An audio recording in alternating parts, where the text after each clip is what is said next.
Hi, I'm David. This is Build to Succeed from Very Good Ventures. Today we speak with Pratap Ranade, co-founder of Arena AI. Pratap shares his incredible journey from studying advanced physics through Y Combinator, McKinsey, Palantir, and ultimately co-founding one of the most interesting and innovative AI startups that are out there. It's packed with insights, and I think you're going to really enjoy it. All right, Pratap, welcome. Thanks so much for coming.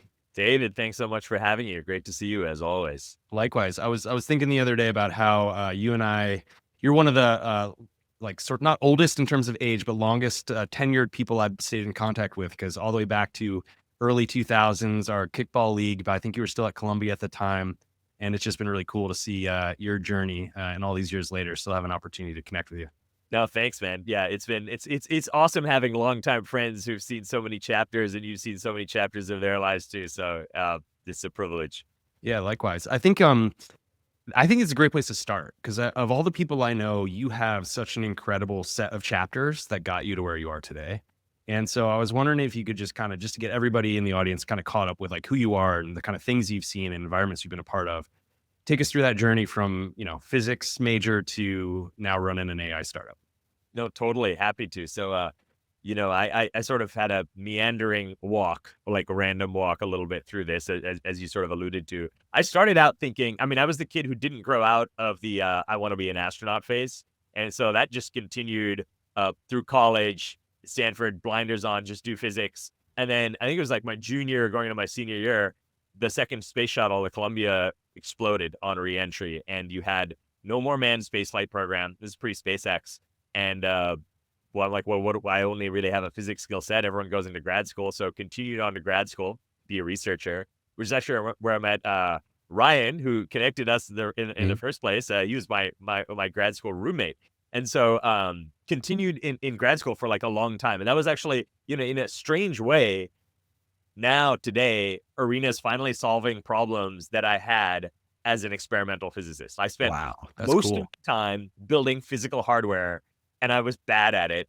And, if you think about the way experimental physics works, you have theoretical physics where you like think about a theory and then, do the math and you're like, great, this is my idea. And then what experimental physics does is they build the equipment in the actual experiment to go and like sample the universe and see if that's real. Right. And so, you're basically like, if you think about my case, you're like a shitty hardware engineer, a shitty electrical engineer, a shitty mechanical engineer, and a shitty plumber, all to try and create this little experiment that can tell you about quantum mechanics. And if you think about where this goes to is you publish a paper and hopefully the results are good and telling you about physics. And 99% of the time, the problem is like you screwed up your experiment. And so like I was a bad hardware engineer, basically trying to build advanced hardware. That was sort of chapter one, which will become relevant when we get to today. But then of course that for grad school, I was in New York and, I was sort of inspired by all of like the business world that was moving at like 1 million miles an hour around us. And so actually I went to McKinsey to do some consulting. I'd never done econ at all. And I figured this is a good way to learn about the business world.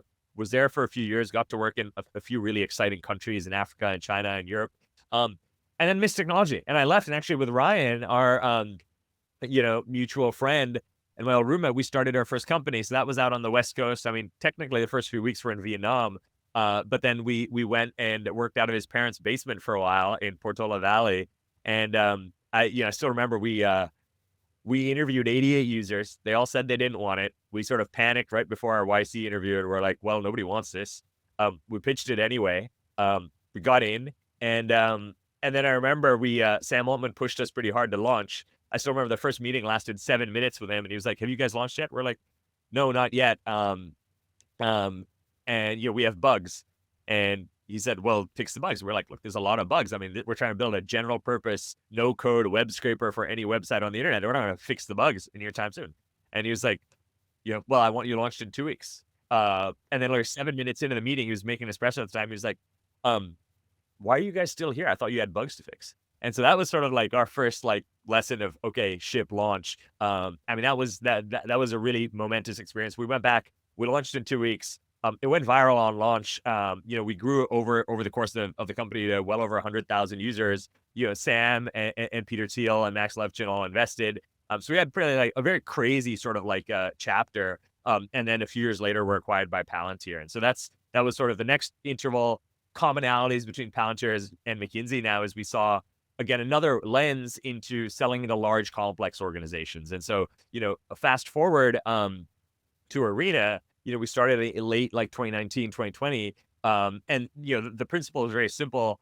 My co-founder, Engin, who I met at Palantir, and I were basically said, one is we want to work on a frontier technology. And like, broadly speaking, I feel like in any sort of like 10, 20-year window of human civilization, there's a couple of technologies that define that era, and it's, you can think about like the mobile phone, you can think about the internet, you could, the early web, and for us, AI was one of those. We both had, I'd taken a bunch of machine learning in grad school.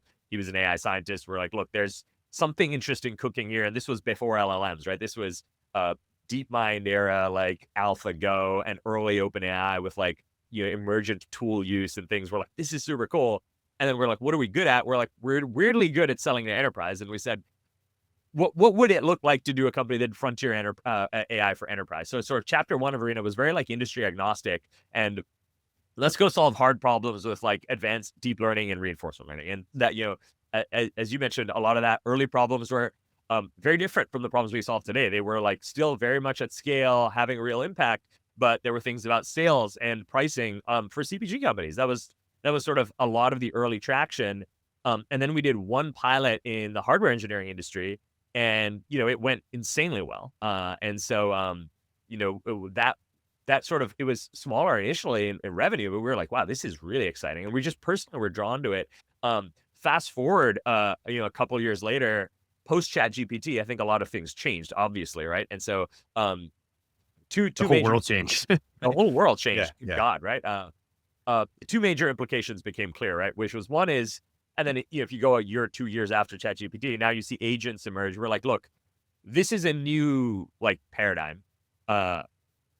We could, so basically by default, I think in an agentic world, if you aren't agent first, you probably are on a legacy stack. So we're like, well, embrace it or like call ourselves a young legacy company. So screw it. We're going to embrace it. We're entrepreneurs. We like risk. And so built agent first. That was sort of the first thing. And the second thing was on a business level, we were agnostic. We had a hardware engineering product. We had a CPG product. And we were like, look, in our opinion, to win, we needed to pick a vertical. And if we looked at it honestly, we were deep in two verticals, and the question became, pick one. And, I think now in a world where the cost of developing software is rapidly declining, who knows where the software engineering agents go? And these models become more and more general. They can take on more and more ground. I think the question of differentiation that tended to be a question that startups can kick the can down the road for quite a while, because you build user base and deal with it later. I think that question we encountered it earlier. And so we basically said, look, the hardware engineering problem is a very difficult problem. It requires a lot of applied physics. It requires systems. The agents help a lot, but by no means solve the problem. You require additional machine learning systems.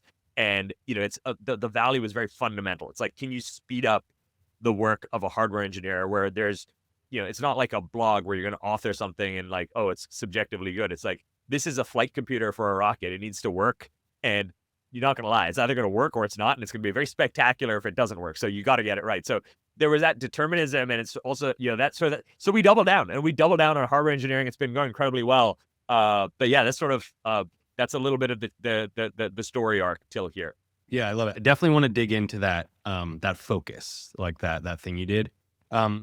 Given that, but before we get into some of those details, like given that you've been at this for a long time, you've been exposed to these things, even in your history, like you spent time with Sam Altman, right? Like you worked at Palantir, very data driven, right? Like, and you were involved in AI and machine learning from the early days, and were building foundational models where anyone had heard that term, or like LLMs were like a commonly understood concept. I'm curious, from your point of view, where do you think we are in this new life cycle? You said it's a new paradigm, right? Mhm. So like, there's a lot of hype out there, and then there's also like a lot of skepticism, and there's a lot of people like, the legacy companies where it's like, there's all this crazy stuff where the whole world seems to be changing. And then you have like tons of big companies that are legacy, right? Or are slow, or not really ready to make this sort of leap yet. Even their core basic technology is like, needs to catch up. Where do you think, like from your point of view, when you think about like the hype cycle or general life cycle of a technology, like where are we right now? Yeah. I mean, I think it's a profound question, right? And I'll be the first to admit, like, if I evaluated my own projections and decisions over the sort of last 2 years of AI evolution, I've been wrong a lot, right? So I was like, okay, wow, updating the principle. And so, I see a few things that I think, you know, point us in a direction of where we're going.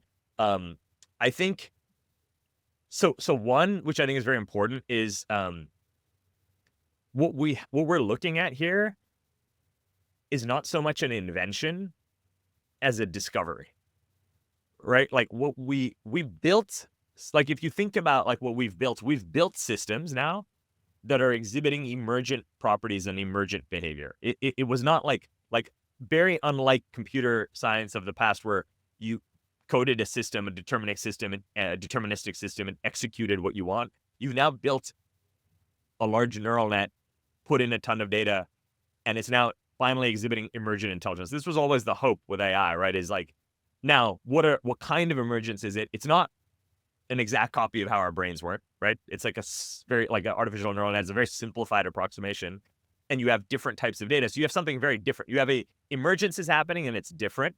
And I think that's sort of meant this thing, which even the people architecting the systems themselves don't know. And I think there's this there's a belief here that there's this huge, I think as Sam Altman mentioned in a recent interview, where it's like there's a huge technology overhang, which is the capabilities of these LLMs are far beyond sort of the imagination of the products we can build. I think that's certainly true. I think what we see right now is you have incredibly capable, almost like I see the foundation model industry evolving a little bit like the chip industry, very high capex, very good for us as consumers because price competition, it means like the cost per token is dropping exponentially and the capabilities are going up.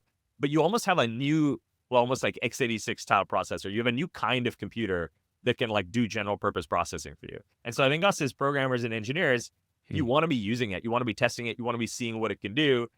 Did you have to write the algorithm, or could you actually put this arbitrary brain in to solve it? And you know that brain is on a glide path where it's getting better and better. So, and then what we've seen really, really interesting is now we're understanding the limits of current agents, but now you're having multi-agent systems and agent swarms and agents using tools. And like, that's starting to become a really interesting, if you think about these as almost artificial people, but they're aliens. They're not people like us. They like think slightly differently. What we're seeing now is building little petri dishes, like a multi-agent agent swarm systems, which are some of the systems we use.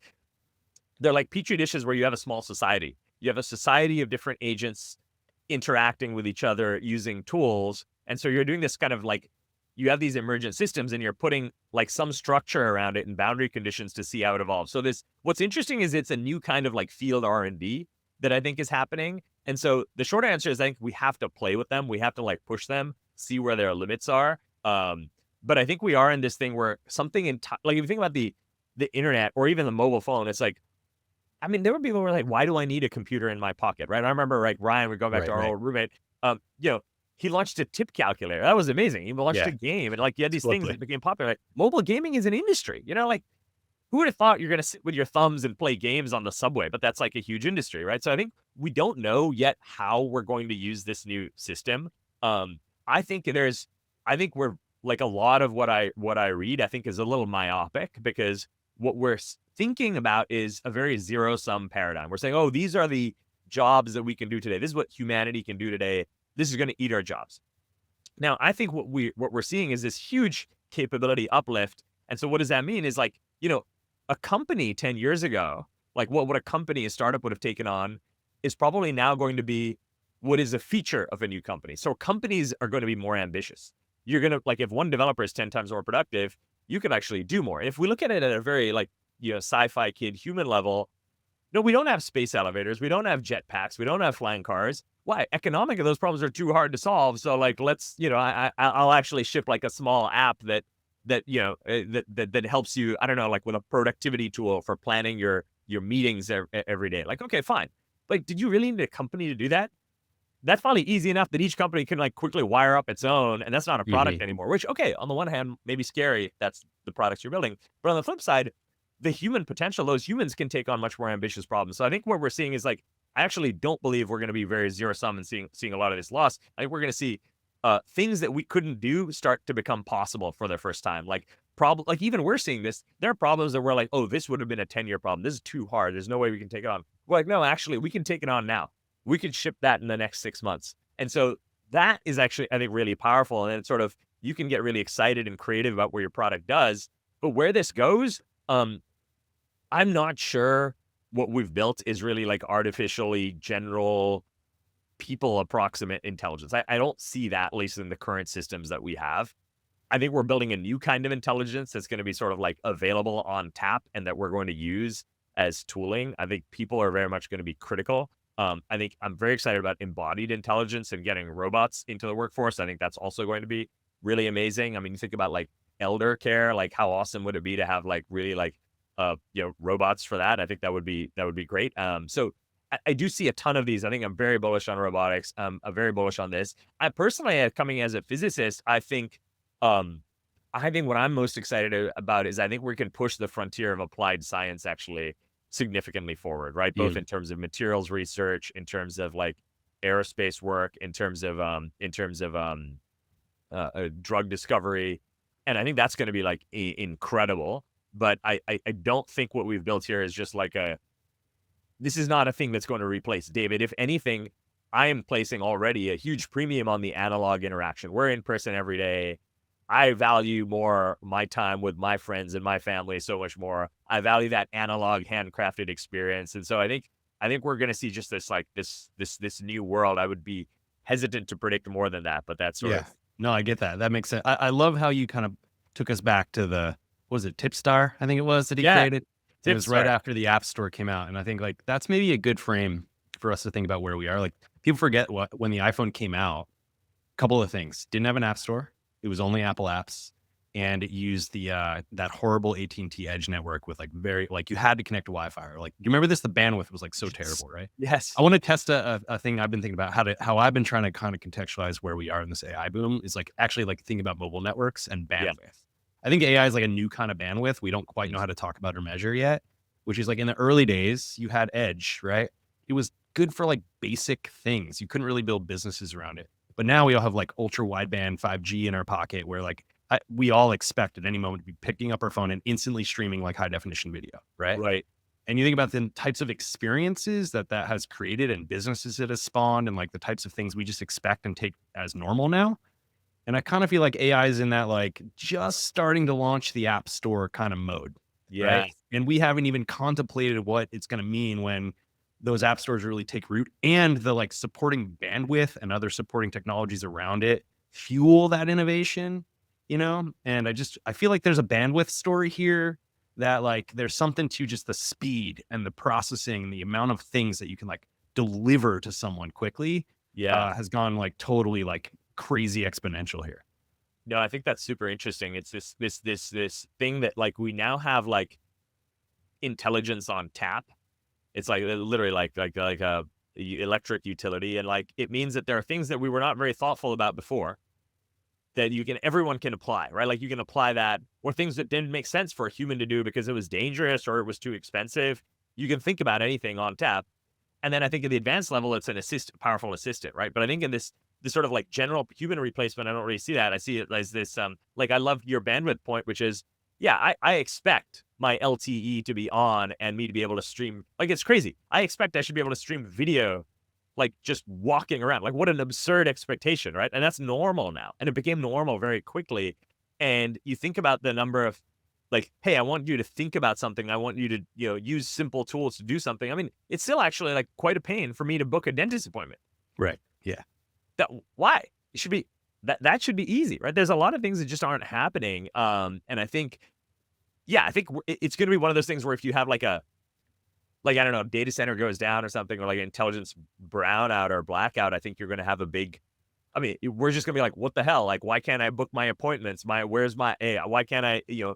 We're gonna all get like, I think Yuval Noah Harari talks about this in his book *Sapiens*, where if you look in the long arc, you know, civilization has become wealthier. Like, what any common person can have access to now is more than what a king had access to, like, 100 years ago, right? And so, in a weird way, everyone's gonna have basically a bunch of sidekicks doing work for them, and that's gonna be the base expectation, which is kind of cool. And especially if some of them are physically instantiated with robots, yeah, there's actually a ton. Like, go get my groceries. I mean, well, that Right. one's probably already solved by Amazon, but you know what I mean? Yeah. Well, I think we could probably keep talking about this for 6 hours. I do want to get to your story with Arena, and I want to make sure we tackle that before we can circle back to this and kind of. I love it. I mean, thinking about the future is so crazy, especially right now. It's such an interesting time, and also scary for a lot of people. I think there's Yeah. a lot of like really hardcore things, and I do have some questions that I want to get to around sort of the dystopian futures. But let's go back to 2020, right? 2019. You know, had done Palantir, you had done Enigma, I think, right Yes. after that, Yes. and you met your co-founder, and I'm curious, like when you guys thought about starting that, like what was the spark behind that idea of getting started? And then, obviously you've been through some pivots. There's been a lot of change, both what you guys have focused on as well as the market and the industry around you. And what are like kind of the consistent things that you've pulled through that to today? Yeah.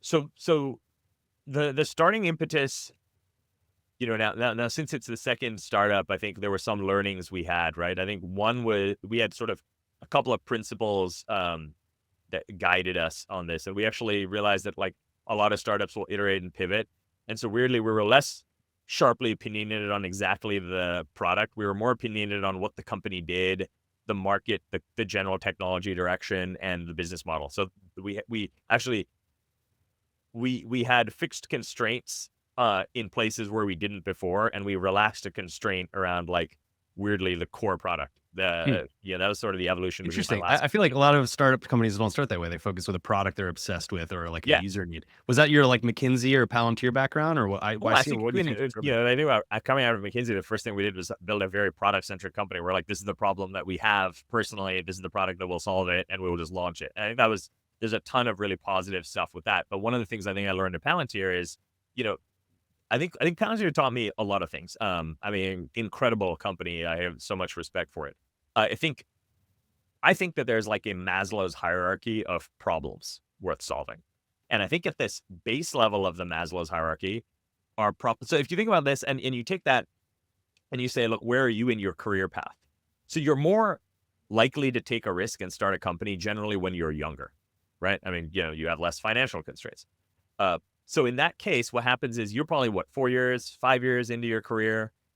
So when you're 4 or 5 years in, there's certain problems in that. If you think about B2B, the technology stack that you've seen payroll, you've seen onboarding, you've seen HR, you've probably seen like outbound sales. You're seeing some of those things, and that's where the companies are. That's what the problems other people go solve.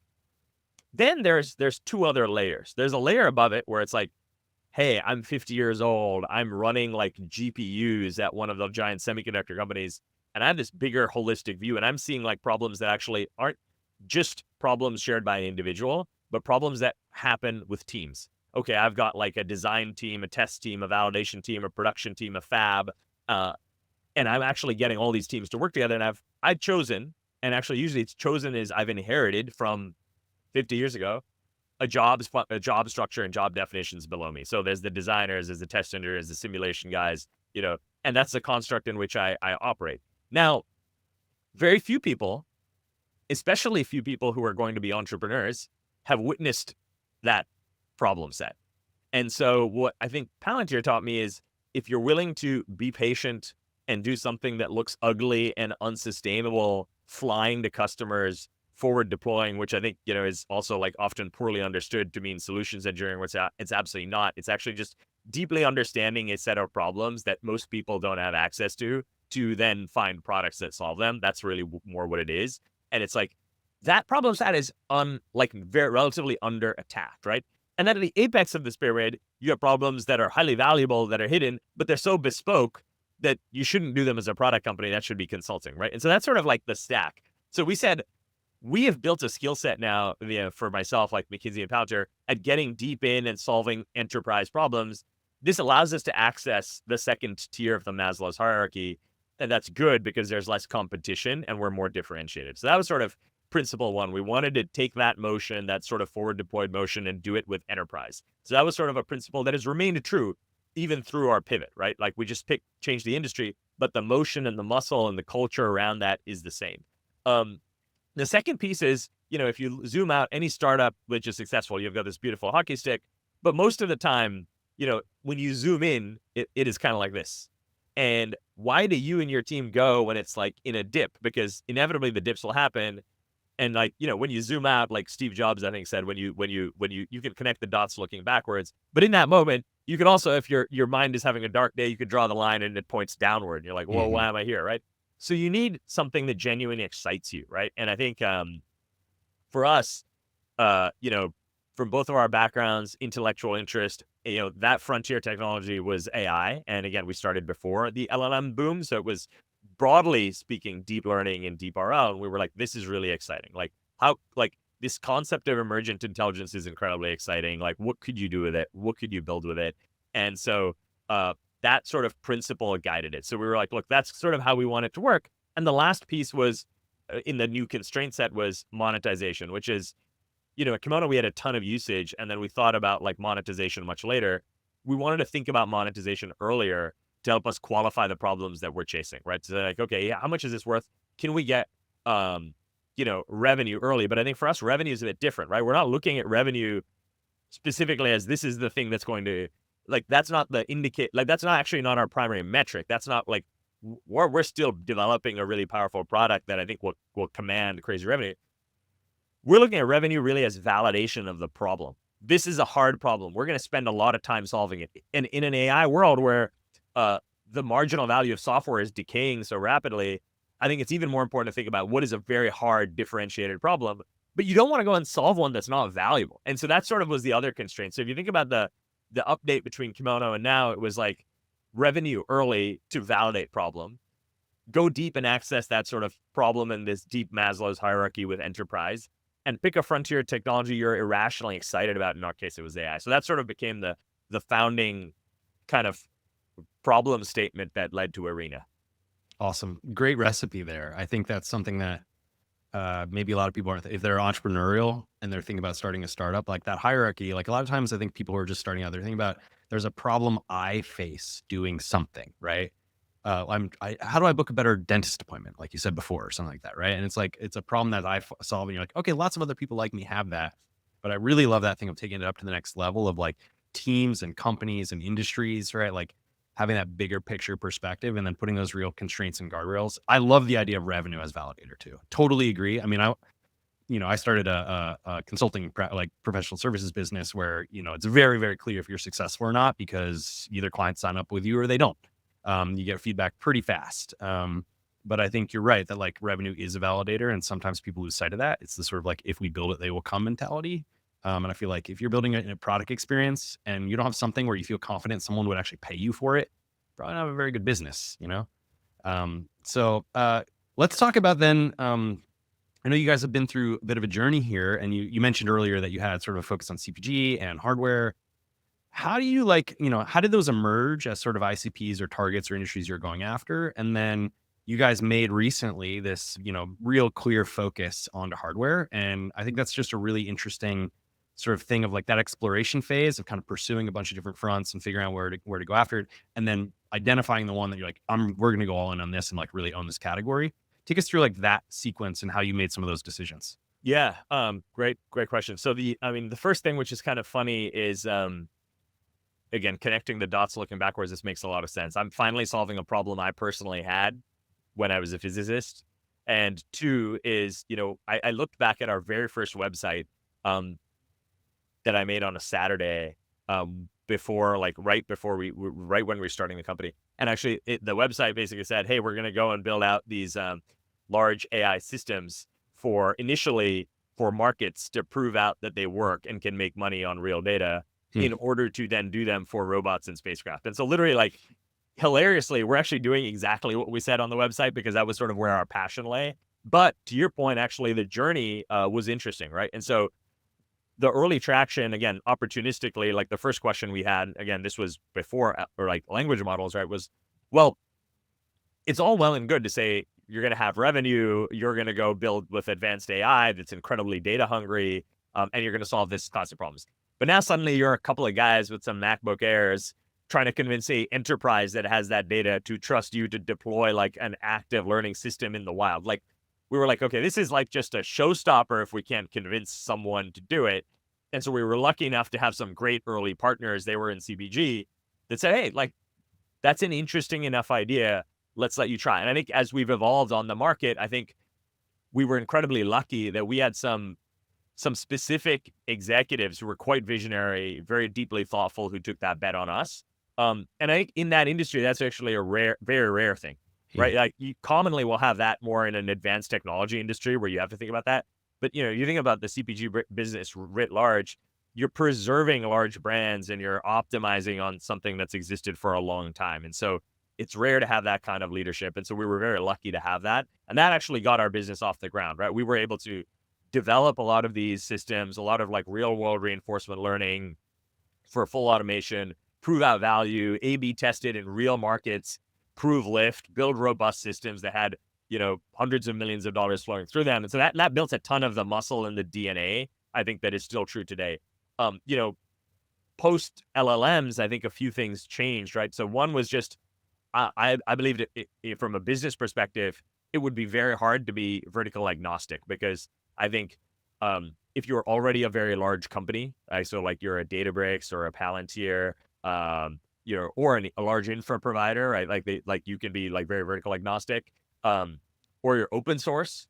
But in a world where that much capital is going into AI systems, how do you just win win horizontally? And so, we were now in two industries, right? And so then it sort of begs the question, okay, if we believe that, and we believe startups need focus to win, then we shouldn't be in two places. If we believe we need to pick a vertical and we're in more than one, that led to an immediate sort of like intellectual conflict where like, you have to choose. And then the hard thing is, well, there's a very simplistic version where you're like, oh, choose the bigger business today, right? And I actually worked through this and wrestled with this a lot, because there were two things that sort of felt off with that. One is the nature of impact you're having, right? We're not actually concerned about today. We're concerned about how big this company can be. And, whether you're talking about single digit, double digit $1 million, like no one's actually investing that a company is a double digit $1 million revenue. No one actually cares. Like you're talking about something that could be incredibly large. And so you care more about the projection going forward. And so then the question becomes, how much real value are you creating? And if you look at where the industry, your earlier question about, is going, how is that value creation going to increase with time, right? And when we saw what we were doing early days with hardware, and when we're performance optimizing the most cutting edge semiconductors on the planet and making them better and actually beating humans at it. And on the other hand, we were getting paid a lot more on the CPG side, but we were, if you ripped out all of the technology from a CPG company, you still have a pretty great CPG company. If you're a big beer company, probably the number one concern right now is not technology. It's like, you should probably buy a non-alcoholic beer company, right? Like it doesn't matter that much in that industry. Whereas if you're in an advanced hardware engineering industry and you're allowing someone who's shipping advanced technology to ship faster or better, you're directly solving a very material problem for them. And also, going back to what we said about zero sum versus abundant worlds, if you're a hardware company, like you're rate limited by how difficult the fundamental physics of the problem is. Like if you could do more in that time, you wouldn't be like, oh, my jobs are going. You're like, oh gosh, I'm going to ship like a 10x better product and I'm going to win. And so it's a very strong incentive alignment. If you can make them faster, there's not a shortage of stuff to do. They're like, oh my God, great. Like my next chip is going to be better. And then what was really interesting and what we found to be the case is, there's conventional, let's say old B2B SaaS thinking, which was great. Let me sell to my 100 other friendly startups and I'll mature my product. And then I'm going to go and convince the enterprise. Now let's think about it. AI systems have a reputation for being unreliable, right? If you're trying to go and convince, I don't know, pick whatever you think is the most advanced hardware company in the world. Let's pick, you're picking like a giant space company or a giant like aircraft company or a giant car company. You're trying to convince one of them to buy your product.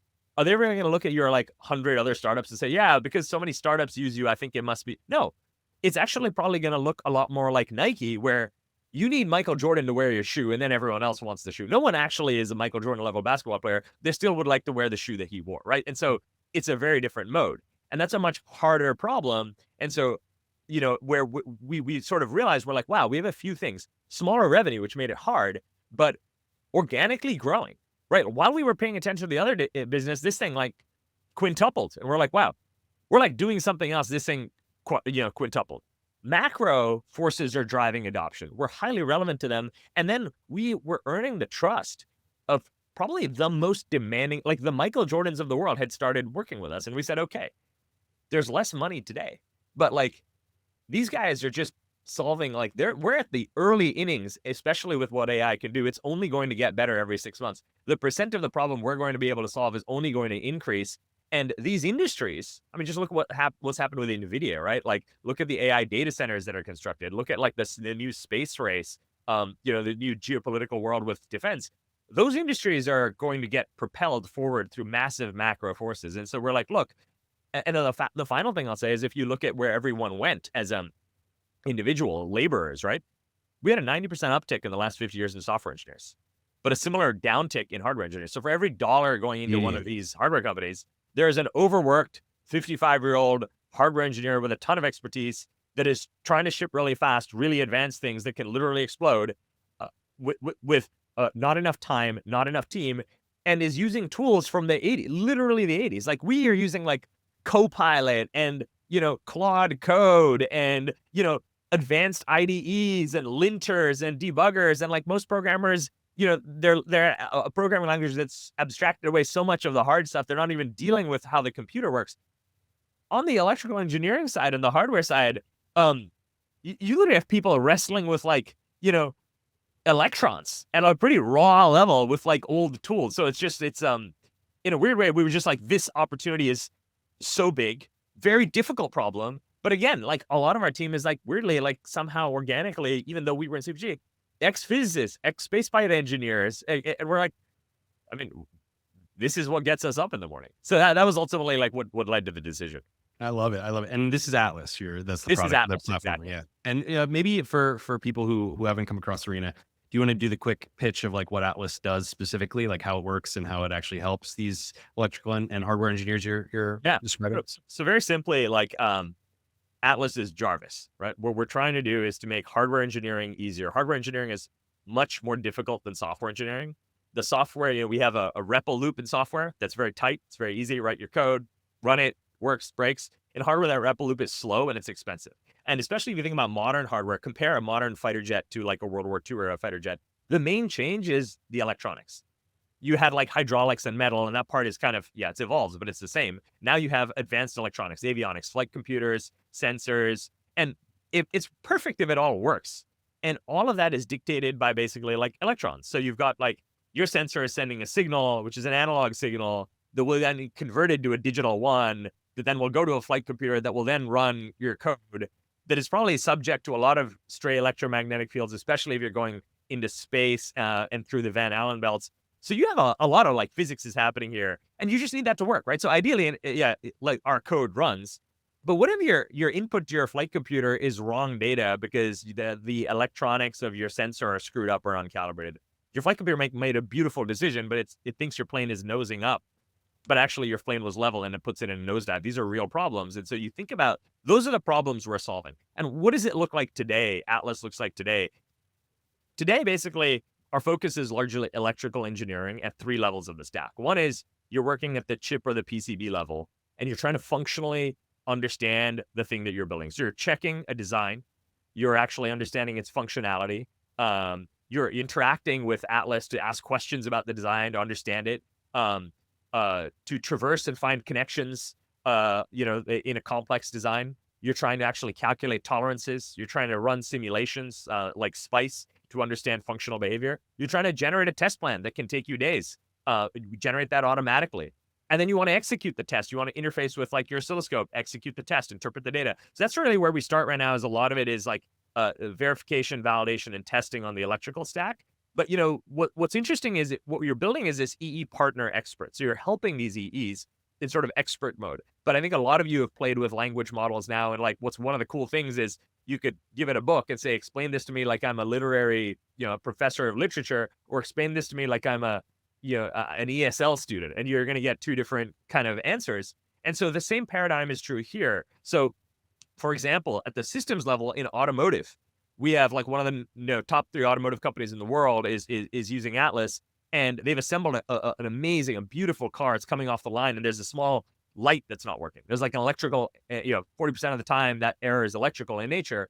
And now you have a high schooler, like a high school graduate, who's sitting in a plant, ripping out carpet and seat, to try and trace kilometers of cabling and figure out where it's coming from. And again, the same brain now operates here and is saying, okay, it's most likely here. It's like laparoscopic surgery for like a car or an aircraft. And then in the case of a fully autonomous system, you can now combine the fact that you have the deep understanding of all the cabling, the electronics, how things should flow the simulation. And now you just add in a little bit of sensor data to make sense of the flight physics. So you're like, oh, my drone fell out of the sky.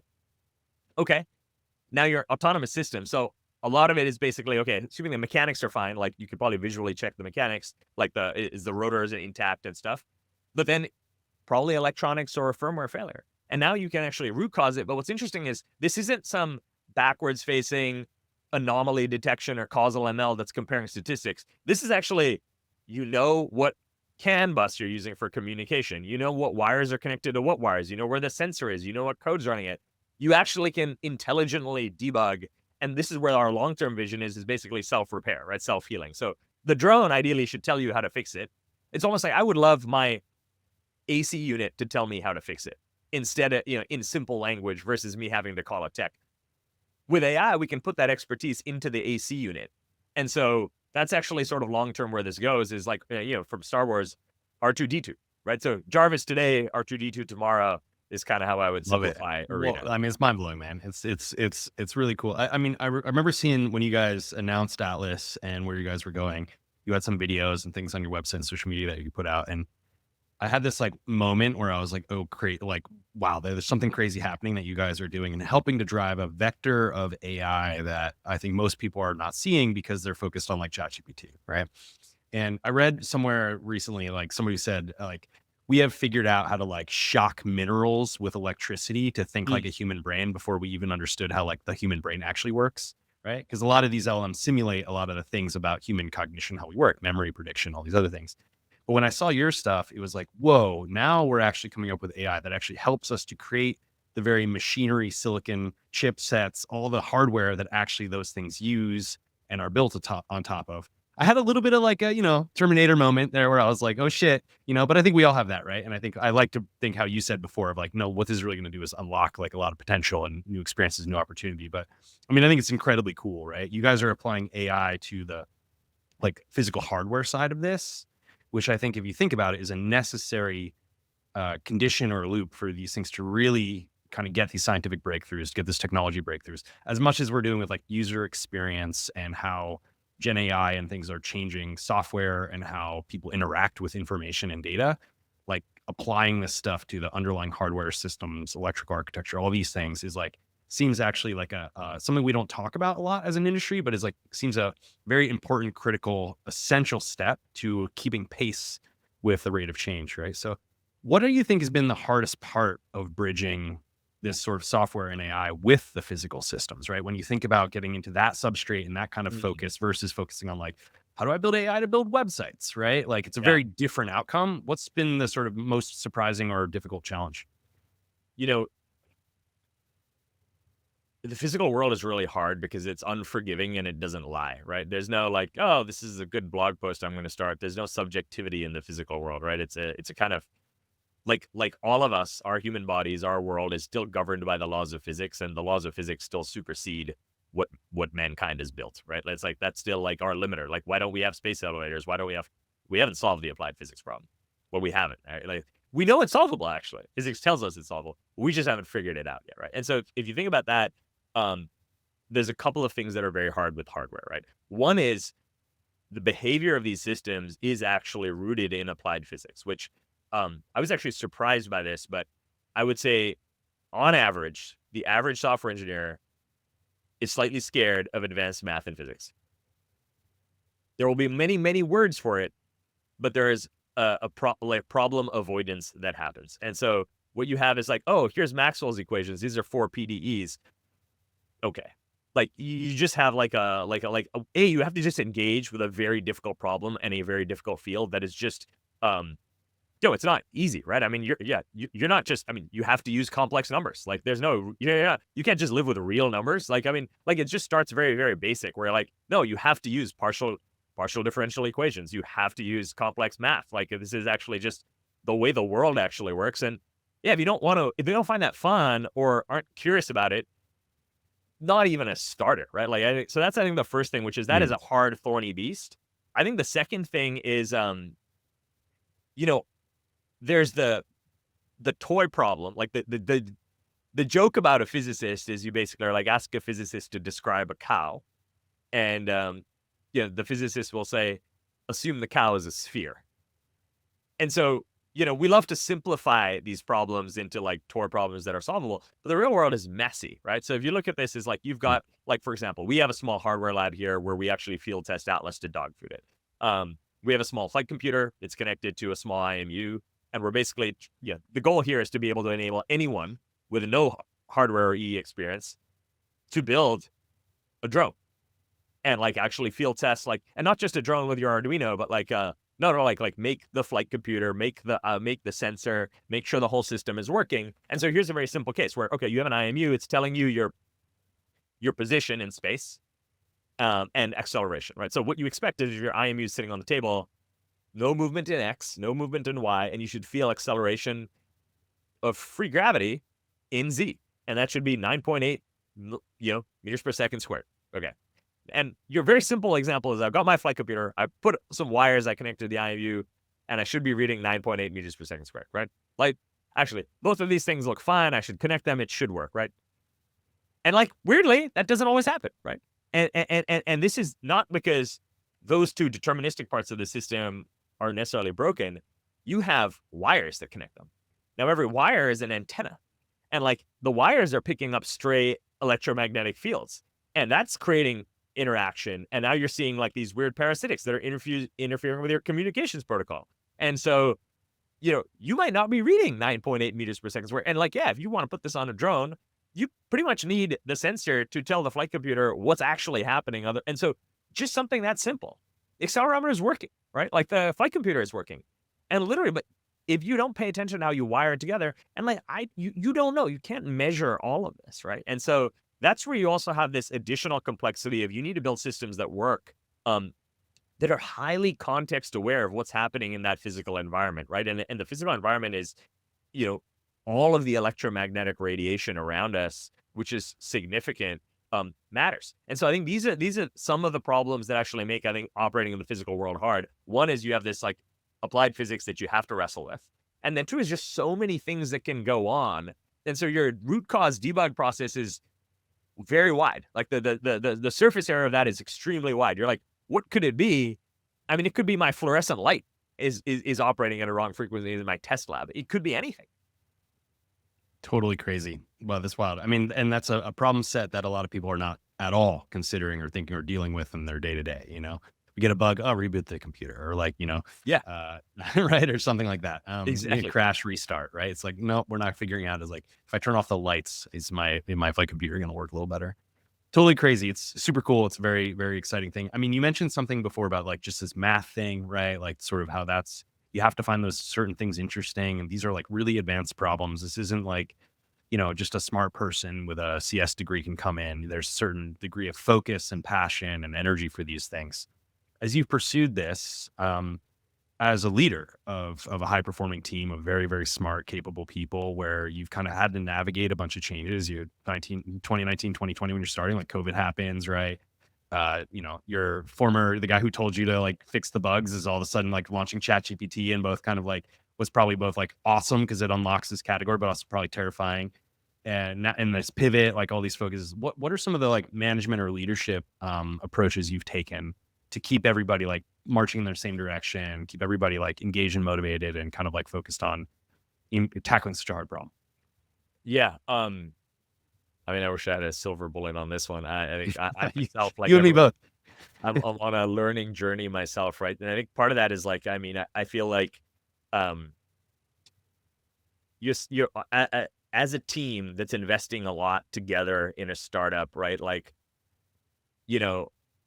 like I've sort of like evolved my own leadership style. And I think a few things that I've learned, I feel like, and that I think hopefully like served us well here is like, there's a degree of authenticity and transparency that like you have to provide. You have to be like an honest leader. And sometimes things are hard. Sometimes things didn't pan out the way you want. But you also like fundamentally startups are risky things, right? Like it statistically doesn't make sense to do a startup, right? Like you shouldn't. It's like, it's not an index fund. Like it's unlikely to succeed. So you are betting on yourself. And I mean that for like every team member is betting on themselves and their teammates to be the outlier, right? And so what's interesting is you have to like be incredibly like direct and honest, because I think there's no way you shouldn't be selling your team on the vision.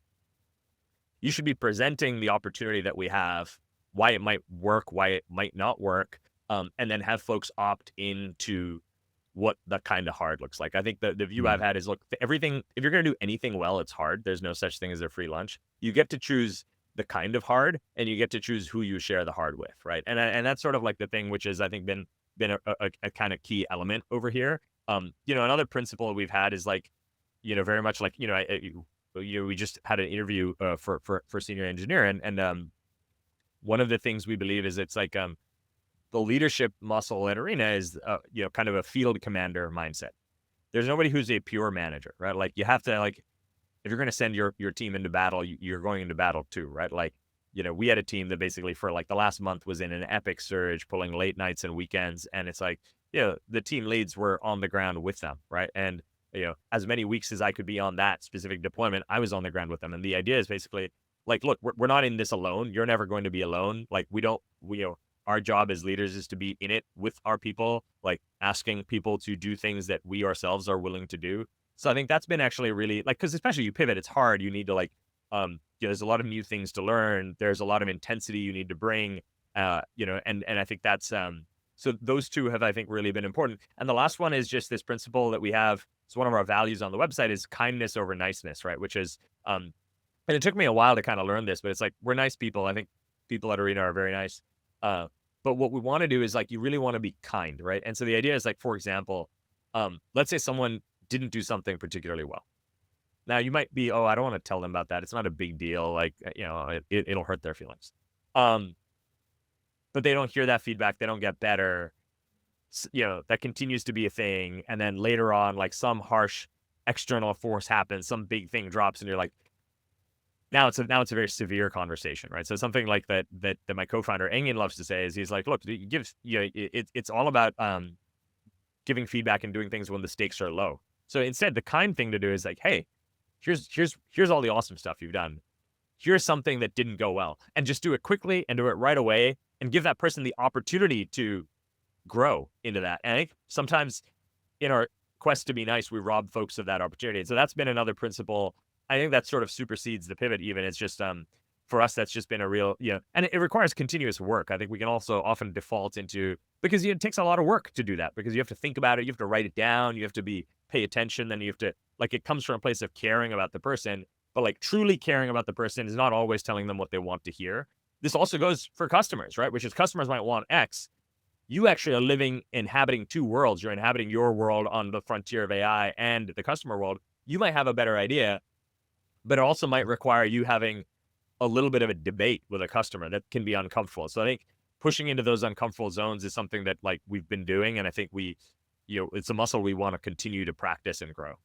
Yeah, really, really wise advice. Really, I love that framing to the commander. And, I think for different businesses, you need different metaphors for leadership. Like certainly some industries, some positions and roles, you need a boss. You need somebody who like really tells people what to do.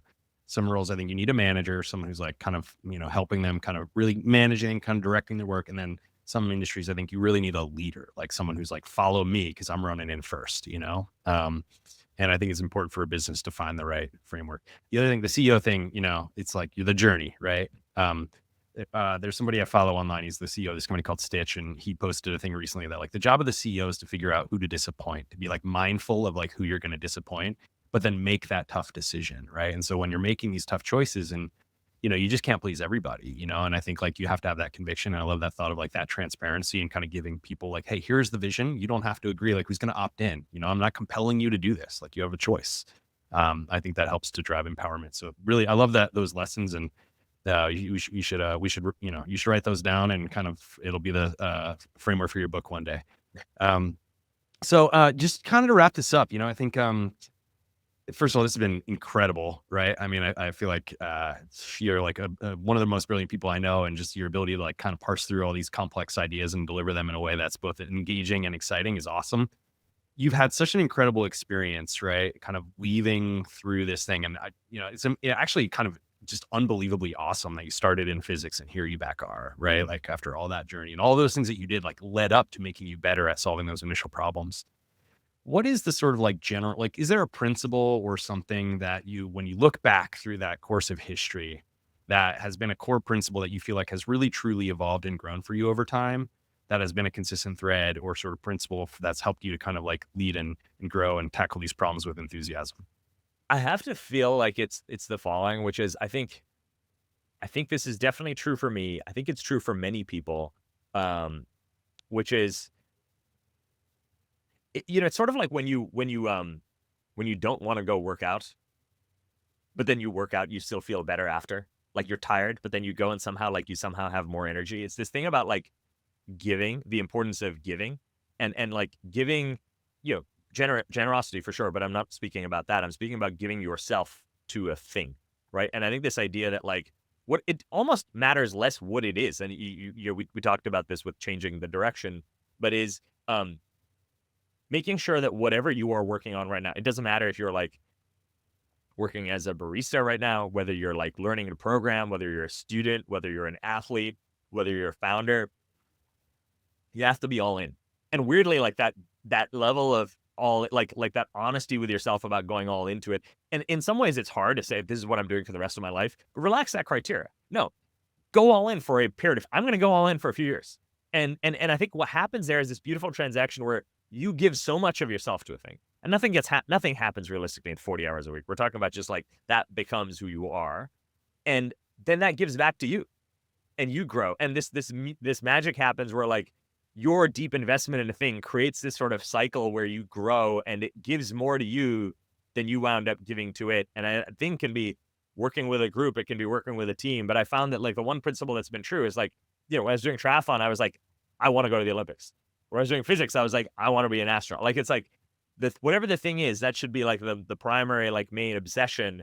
And I think whether it works out or not in the end doesn't even matter. It's like that transaction is kind of like the core essence of like life and growth. And, even with people, like giving to others creates like deep friendships and like value back in new ways. And, it's the opposite of like short-term transactionalism. It's like, no, for a long-term, it's long-term commitment, but repeated active choices that create long-term commitment. And it's better for you and everyone around you. So I think that's been a theme that I feel like I've started to like internalize myself as like a principle.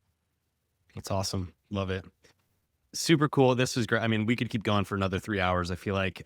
If people want to find out about Arena, obviously you guys are doing really incredible work. If someone stumbles upon this and wants to learn more about how they could use Atlas or your team, or if they're interested in getting joining your mission and proceeding, like where can they find you? Where can they find you personally? Where can they find Arena? How could they get involved? Yeah, perfect. So you can find us at arena-ai.com. So you can check out the website over there. I have a Substack. So it's again, Pratap Ranade. I'm on Twitter, same name. You find me on LinkedIn. So again, like feel free to message me, feel free to message the company. If you're interested in what we do, careers@arena-ai.com. You're going to get like our fantastic like recruiting team, is going to respond to you right away. And yeah, we're I think a really fun crew. If you want to come build Jarvis, please come join us. Yeah, who wouldn't want to get on board with that mission? Sounds pretty cool. Well, are you hiring? No, I'm just kidding. Cool, Pratap. This was awesome. I mean, just packed with insight. I mean, it's going to be like very difficult for our marketing team to go back and figure out what are the key things to highlight. But can't thank you enough for being on here and for just being a good friend over the years. Really appreciate it. David, thank you so much for having me. It was a real pleasure. Awesome.